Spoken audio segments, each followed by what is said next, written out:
Good morning, students. Today I am going to continue chapter 6, Public Sector Enterprises, part number 32. So today we will discuss about the merits of departmental undertaking. So let's start. Merits of means advantages of departmental undertakings. Because in the previous videos we have discussed about the definitions and the features. So we will discuss about the merits. Departmental undertakings.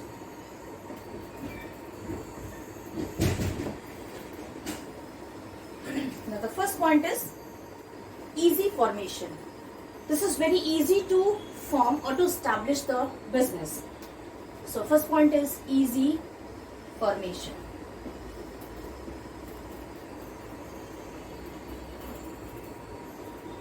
It is very easy to set up a departmental undertaking because there is no registration or any special law is required, and it is created by the administrative decision of the government and involves there is no legal formalities.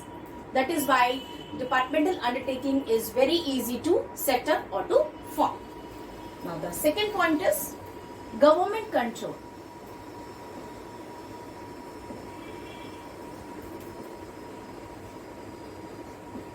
Government control. The undertaking is directly controlled by the government, that we also discussed in the earlier video classes. Therefore, it is more effective in achieving the objectives laid down by the government because there is a direct control of the government in the departmental undertakings. Third point is public accountability.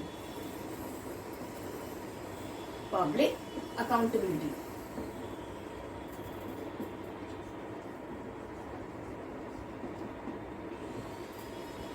There is a maximum degree of parliamentary control on the undertaking, and such control keeps the management alert every time because the public accountability is there and the full control over the parliament also, so it keeps the management always alert. Fourth point is proper use of money.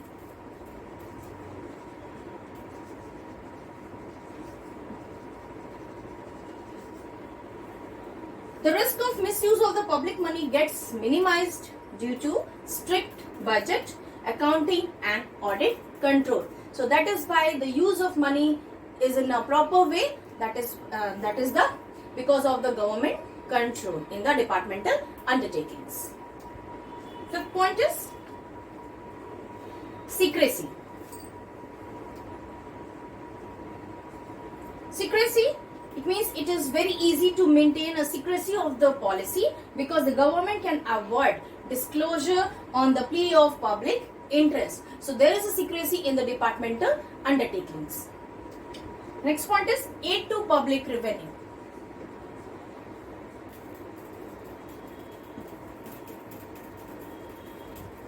Aid to public revenue means a public profit or departmental undertakings helps to increase government revenue. They want to increase the profit of the government because their earnings are deposited in the government treasury.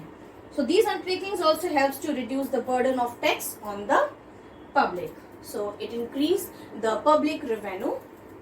Okay. Next point is instrument of social change. Instrument of social change.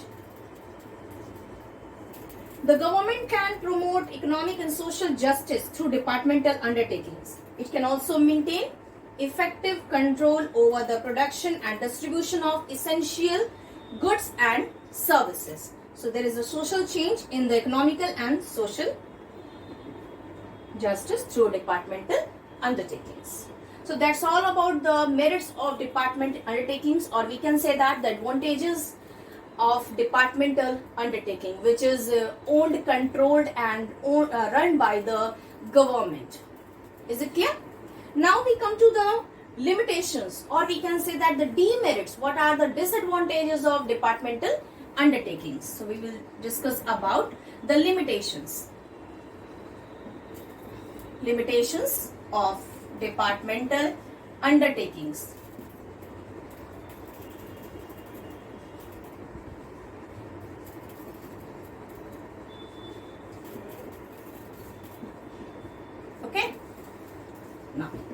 limitation, first point is lack of flexibility. There is no flexibility in the departmental undertaking. So there is a lack of flexibility.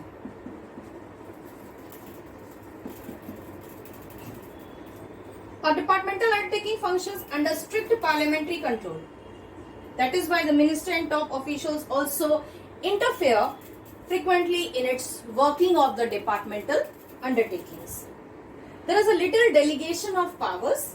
As a result, the staff of the undertaking gets little opportunity to exercise initiative.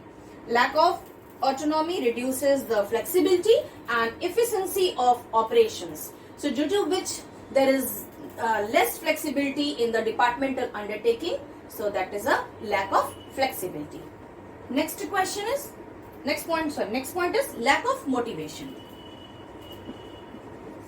Due to about the flexibility, after that motivation is there. There is no one to motivate them. Okay, so there is a lack of motivation. In the absence of competition and profit motive, always we have a profit motive. There is a little incentive for hard work and efficiency. If they want to give their best or they want to do the hard work, then also they are not getting proper reward against the hard work. So undertaking becomes insensitive to the needs of the consumers. Employees try to shift the responsibility and shirk their duty. They want to just transfer their duties to the other. So there is a lack of motivation. Third point is red tapeism.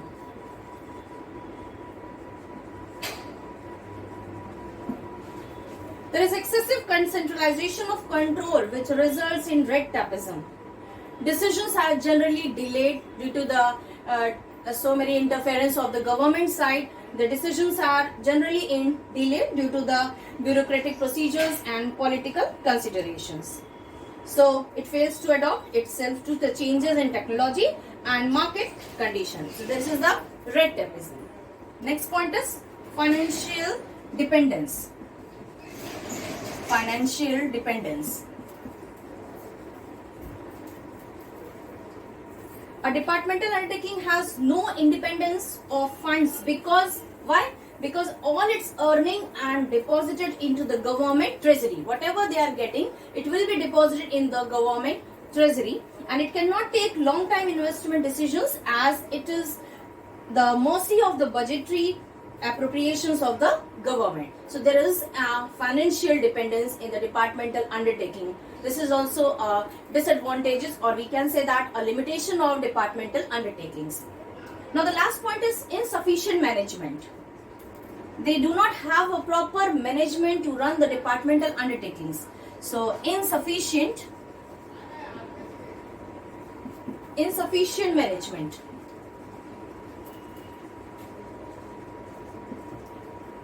Departmental undertaking is managed generally by government officials and civil servants who are sent on deputation.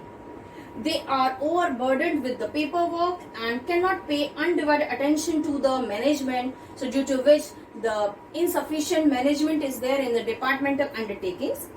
Therefore, they adopt a carefree attitude and lack a sense of responsibility. They do not want to take a proper responsibility for this undertaking departmental undertakings. So this is all about the limitations of departmental undertakings. I discussed about the merits and the demerits. That's all for today. Thank you.